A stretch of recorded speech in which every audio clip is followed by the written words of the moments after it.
যখন তোমার সামনে জাহান্নামের বর্ণনা হয়, যখন তুমি জাহান্নামের আলোচনা শোনো তোমার চোখ দিয়ে পানি ঝরে না।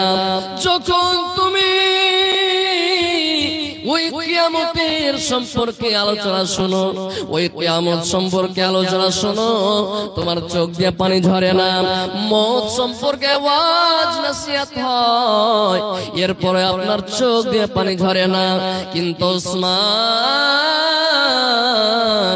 রে উসমান, যখন তোমার সামনে এই কবর সম্পর্কে আলোচনা করা হয়, যখন তোমার সামনে এই কবরের বর্ণনা দেওয়া হয়, তুমি এত কেন কান্না করো? হযরত উসমান রাদিয়াল্লাহু তাআলা আনহু বলেছিলেন, এরে আমার সাহাবীরা, এরে আমার বন্ধুরা, এরে আমার সঙ্গী সাথীরা, তোমরা শোনো, এরে আমার বন্ধুরা, নবীজির মুখে বলতে শুনেছি, নবীজি আমার বলেছেন, ইন্নাল কবরা আউয়ালু মানজিলিন মিন মানাজিলিল আখিরাতি। নবীজি আমার বললেন, এই কবর এমন একটি জায়গা, এই কবর এমন একটি ভয়ঙ্কর জায়গা। নবীজির মুখে বলতে শুনেছি, নবীজি আমার বলেছেন, যদি কোনো মানুষ এই কবরে পাশ হয়ে যায়, যদি এই কবরে কোনো মানুষ নাজাত পেয়ে যায়, তাহলে পরকালের যত স্তর আছে, যত মঞ্জিল আছে, সব মঞ্জিল থেকে নাজাত পাবে। হযরত উসমান রাদিয়াল্লাহু তাআলা বলছেন যে কবর এমন একটি জায়গা, এই কবর থেকে যদি কোনো মানুষ নাজাত পেয়ে যায়, পরকালের যত স্তর আছে, যত মঞ্জিল আছে, সব মঞ্জিলে পাস হয়ে যাবে। নবীজি আমার বললেন, ইয়া আমার ভাইয়েরা, বাপুরা, ও মায়েরা, আমার খালারা, শোনেন, আল্লাহ সামাদ, যখন কোনো মাইয়াত হয়ে যায়, যখন কোনো মানুষ মারা যায়, ওই মাইয়াতকে আমরা কবরের ভিতরে রেখে দিই। নবীজি আমার বলছেন, ইন্নাল আবদা উযিয়া ফি কবরিহি ওয়া তাওয়াল্লা আনহু আসহাবুহু। নবীজি আমার বললেন, যখন কোনো মানুষকে কবরের ভিতরে রেখে দেওয়া হয়, আর কবরের ভিতরে রেখে দিন, ওয়া তাওয়াল্লা আনহু আসহাবুহু, এবং তার সঙ্গী সাথীরা এবং তার বন্ধুরা যখন বাড়ির দিকে রওনা হয়ে যায়, নবীজি আমার বলছেন, ওই মাইয়াতটা কবরে শুয়ে ওই সমস্ত মানুষের পায়ের জুতার আওয়াজ শুনতে পায়। আমার বেটা আমার সঙ্গে এসেছিল, আমাকে রেখে চলে গেল, আমার পোতা আমার সঙ্গে এসেছিল, আমাকে কবরের ভিতরে রেখে চলে গেল। সব মানুষের পায়ের হাঁটার কিন্তু আওয়াজ শুনতে পায়, সব মানুষের পায়ের জুতার আওয়াজ শুনতে পায়। এবার মাইয়াতের কাছে নবীজি আমার বলছেন, আতাহু মালাকান।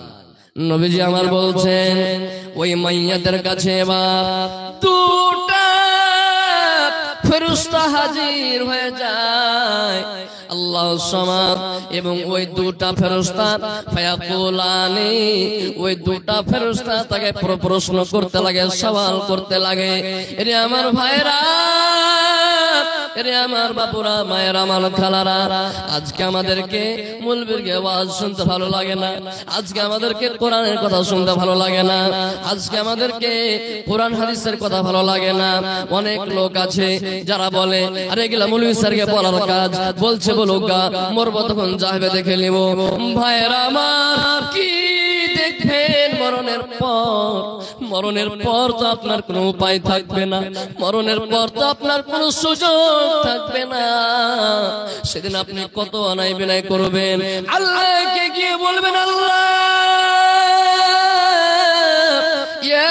একটা তুমি আমাকে চান্স দিয়ে দাও, আল্লাহ তুমি একটা আমাকে সুযোগ দিয়ে দাও, আল্লাহ রে আমি দুনিয়াতে যাব, আমি নেক আমল করব, আল্লাহ একটা তুমি আমাকে চান্স দাও।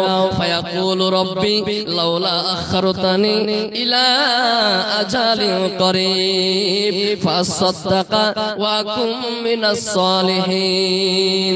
ওই টাইমে, ওই সময়তে, ওই সমস্ত গুনাহগার বান্দারা আল্লাহকে বলবে, আল্লাহ তুমি আমাকে চান্স দিয়ে দাও, আল্লাহ তুমি একটা আমাকে সুযোগ দিয়ে দাও, আল্লাহ তুমি একটা আমাকে চান্স দাও, আল্লাহ এইবারে আমি দুনিয়াতে যাব, জীবনে তোমার নাফরমানি করব না, জীবনে আমি নামাজ ছাড়বো না, জীবনে আমি রোজা ছাড়বো না, জীবনে তোমার নাফরমানি করব না। আল্লাহ দুনিয়াতে আমার যত মাল আছে, আল্লাহ দুনিয়াতে আমার যত সম্পত্তি আছে, আল্লাহ দুনিয়াতে যত আমার সম্পদ আছে, আল্লাহ ফাসাদাকা ওয়া কুম মিনাস সালিহিন, আল্লাহ ওই সমস্ত মালগুলোকে আল্লাহ তোমার রাস্তায় খরচ করে দিব, দান করে দিব। এবং আল্লাহ দুনিয়াতে যারা নেককার মানুষ, যারা আল্লাহওয়ালা মানুষ, যারা জ্ঞানী গুণী মানুষ, যারা ভালো মানুষ, আল্লাহ আমি তাদের সঙ্গে হয়ে যাব, আল্লাহ আমি তাদের অন্তর্ভুক্ত হয়ে যাব। আল্লাহ তুমি একটা আমাকে চান্স দাও। আল্লাহু সামাদ। কত অনেক বিনয় করবেন, কিন্তু একটা চান্স দেওয়া হবে না। একটা চান্সের জন্য কত অনেক বিনয় করবেন, একটা চান্স পাওয়া যাবে না। আল্লাহ তাবারাক ওয়া তাআলা বলবেন, আলাম ইয়াতিকুম নাযীর, এই আমার বান্দা, তোমার কাছে কি কোনো জানানেওয়ালা আসেনি? তোমার কাছে কোনো মাওলানা আসেনি? কোনো মুলবি আসেনি? কোরআন হাদিসের কথা বলবে এরকম লোক কি তোমার কাছে আসেনি? এবার লোকটা বলবে, ক্বালু বালা, আল্লাহ হ্যাঁ জি আল্লাহ, আমার কাছে অনেক লোক এসেছিল, অনেক মাওলানা এসেছিল, অনেক কোরআন হাদিসের কথা বললে এসেছিল, কিন্তু আল্লাহ ফাকাদ্দাবনা ওয়া কুলনা, আল্লাহ আমরা তাদের কথাগুলোকে মিথ্যা মনে করেছি, ওয়া কুলনা এবং আমরা বলেছি মা নাযালাল্লাহু মিন শাই, আল্লাহ তাবারাক ওয়া তাআলা কোন জিনিস নাজিল করেনি। ইয়া আমার ভাইরা, হাদিসটা বলছিলাম, এবার ফেরেশতা দুটো এসে জিজ্ঞেস করবেন, ওই ফেরেশতা দুটো এসে ফায়ুকিদানিহি, তাকে উঠিয়ে বসিয়ে দিবেন, ফায়াকুলানি, এবং ফেরেশতা দুটো সওয়াল করবে, প্রশ্ন করবে, তিনটা প্রশ্ন করবে, মান রব্বুকা, মা দীনুকা, মান নবিয়ুকা। ওই ফেরেশতা তিনটা প্রশ্ন করবে, এরে দুনিয়ার মানুষ, এরে দানিপুর গ্রামের মানুষ, এরে রাউতারা থানার মানুষ, এরে কাটিহার ডিস্ট্রিক্টের মানুষ, তোমরা শুনে নাও। এবার ফেরেশতারা সওয়াল করবে, মান রব্বুকা, তোমার রব কে? তোমার রব কে? তোমার প্রভুর পরিচয় দিয়ে দাও, তোমার রবের পরিচয় দিয়ে দাও, তোমার রবের তুমি একটু পরিচয় দিয়ে দাও।